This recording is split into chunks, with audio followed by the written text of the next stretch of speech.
سر کا مسح کرنے کے بعد آگے جو ہے وہ اللہ تعالیٰ کا قرآن مجید میں فرمان ہے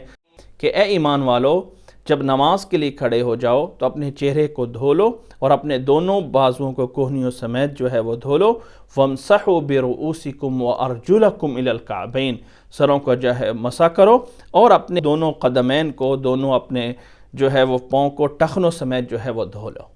تو پھر اس کے بعد پاؤں کو جو ہے وہ دھویا جائے گا۔ اس میں بھی بہتر طریقہ یہ ہے کہ دائیں ہاتھ سے پانی چلو لیا جائے اور پھر تھوڑا تھوڑا کر کے پاؤں کے اوپر ڈال کے اس کو جو ہے وہ دھویا جائے۔ بہتر افضل یہی طریقہ ہے۔ اور اس پاؤں کے دھونے میں اللہ کے نبی صلی اللہ علیہ وسلم سے یہ بات بھی ذہن میں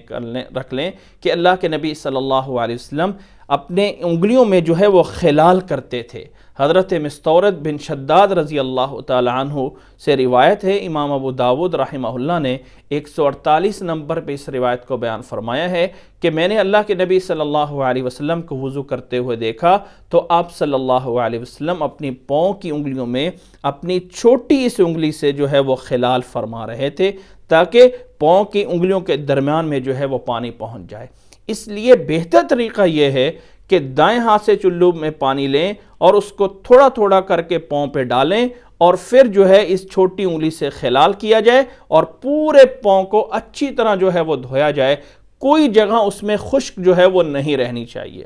اور اگر کسی وجہ سے ٹوٹی کے نیچے کر کے بھی دھونا پڑے تو کوشش کریں کہ پانی کم سے کم جو ہے وہ لیا جائے اور کم سے کم پانی میں جو ہے پاؤں کو ہے جو دھویا جائے۔ ٹخنوں سمیت دھونا ہے اور کوئی جگہ جو ہے اس میں خشک جو ہے وہ نہیں رہنی چاہیے۔ پہلے دایاں پاؤں جو ہے وہ دھویا جائے گا اور اس کے بعد پھر جو ہے وہ بایاں پاؤں جو ہے وہ دھویا جائے گا۔